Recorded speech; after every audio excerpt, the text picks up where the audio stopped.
মালয়েশিয়ায় ইন্টারন্যাশনাল স্টুডেন্টদের এয়ারপোর্টে প্রবেশের জন্য বিশেষ সেন্টার চালু করা হয়েছে।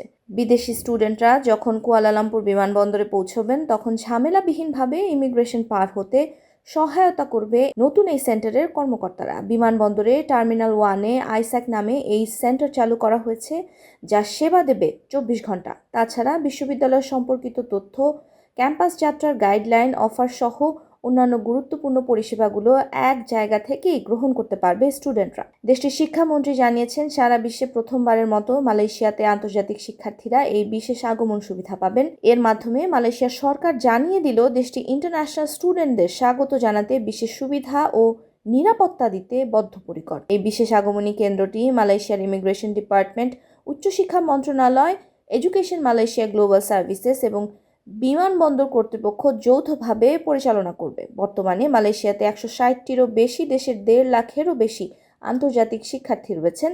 এই কেন্দ্র বিশেষ করে বছরের সবচেয়ে ব্যস্ত সময় বা বেশি শিক্ষার্থী আসার সময় আগমনের অভিজ্ঞতাকে সহজ করবে।